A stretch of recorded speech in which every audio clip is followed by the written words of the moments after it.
Assalamualaikum warahmatullahi wabarakatuh. Perkenalkan, nama saya Nadia Afriana. Pada video kali ini saya akan menjelaskan bagaimana kondisi bank syariah pada saat ini dilihat dari segi akuntan. Berdasarkan data statistik yang telah saya dapatkan, dapat saya simpulkan bahwa kinerja keuangan bank syariah pada saat ini menurun. Dapat saya contohkan pada Bank BRI Syariah, di mana pada tahun 2019, Bank BRI Syariah memperoleh laba bersih sebesar 74,2 miliar, di mana angka ini turun sebesar 31% dari tahun sebelumnya, yaitu 106,60 miliar. Pada total pembiayaan Bank BRI Syariah naik sebesar 25,29% menjadi 27,38 triliun dari tahun sebelumnya, yaitu 21,86 triliun. Adapun pada aset perusahaan naik 13,87% menjadi 43,12 triliun dari tahun sebelumnya, yaitu 37,87 triliun. Dari sisi rasio keuangan, CAR atau rasio kecukupan modal Bank BRI Syariah berada pada level 25,26%. Sedangkan NPF atau Non-Performing Financing Net sebesar 3,38%, yaitu membaik dari tahun sebelumnya, yaitu 4,97%. Sementara itu, NPF Gross akhir tahun 2019 sebesar 5,22%. Di sisi lain, Financing to Deposit Ratio atau FDR mencapai 80,12% atau masih berada di level terjaga untuk likuiditas Bank BRI Syariah. Seperti yang kita ketahui bahwa pada bank syariah adanya sumber pendapatan bunga yang berasal dari penempatan dana bank syariah di bank konvensional. Namun, itu tidak boleh diakui sebagai pendapatan bunga ataupun denda, melainkan diakui sebagai pendapatan dana kebajikan. Namun ternyata pada praktek akuntansinya masih banyak bank syariah yang belum menjelaskan secara sempurna mengenai laporan keuangannya tentang sumber dan penggunaan dana kebajikan tersebut. Bank syariah tidak mengenal sistem bunga pinjaman, melainkan mengenal sistem bagi hasil atau nisbah. Namun masih ada bank syariah yang menggunakan metode anuitas dalam pengakuan pendapatan margin murabahah.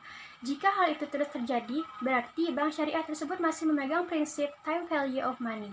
Dalam manajemen risiko, bank syariah masih kalah terhadap bank konvensional, di mana bank syariah terkadang hanya mengandalkan kepercayaan masyarakat.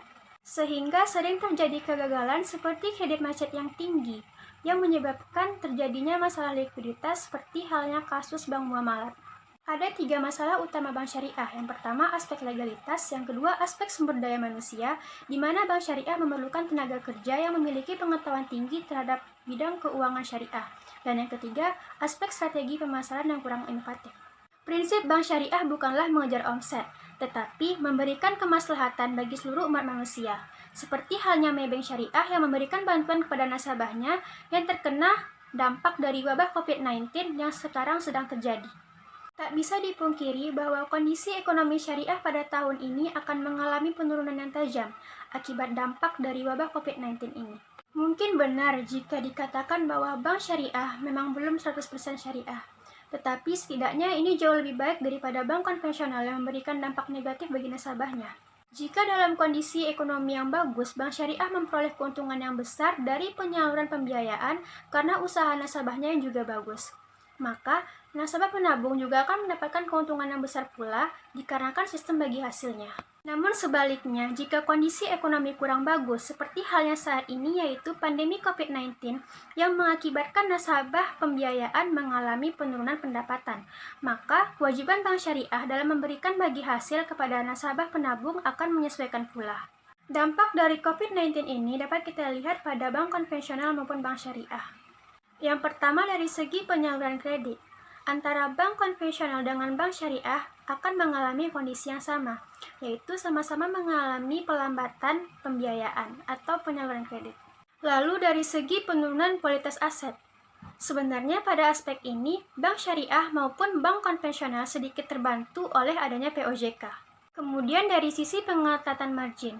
Tentu, bank syariah akan lebih unggul daripada bank konvensional, dikarenakan bank syariah menggunakan sistem bagi hasil, tidak seperti bank konvensional yang menggunakan sistem bunga. Dengan sistem bagi hasil, kondisi neraca keuangan bank syariah pada masa krisis akibat COVID-19 ini akan elastis. Karena besarnya biaya yang diperuntukkan untuk pembayaran bagi hasil juga ikut menurun, dengan penurunan pendapatan yang diperoleh oleh bank syariah. Namun beda halnya dengan bank konvensional, di mana di saat pendapatan bunga kredit menurun tidak diikuti dengan penurunan biaya bunga untuk deposan. Maka inilah yang menjadi masalah serius bagi bank konvensional.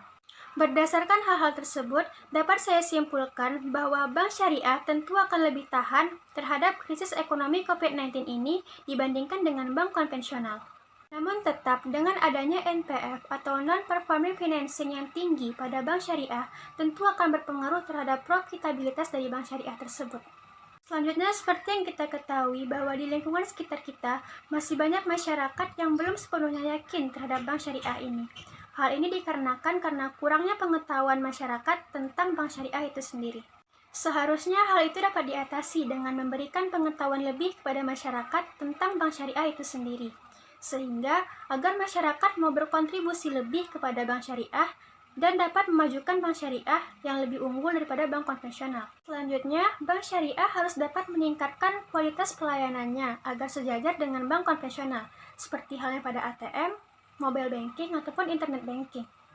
Selanjutnya, saya akan menyimpulkan bagaimana pandangan saya mengenai kondisi keuangan bank syariah pada masa krisis ekonomi COVID-19 ini. Tentunya, kondisi keuangan bank syariah pada masa sekarang tentu akan menurun. Namun dapat saya katakan bahwa penurunan keuangan bank syariah pada masa COVID-19 ini tidak jauh lebih tajam daripada penurunan yang terjadi pada bank konvensional. Hal ini dikarenakan karena sistem bank syariah tadi yang menggunakan sistem bagi hasil. Baiklah, mungkin itu saja yang dapat saya sampaikan. Saya mohon maaf jika ada kesalahan. Sekian, terima kasih. Assalamualaikum warahmatullahi wabarakatuh.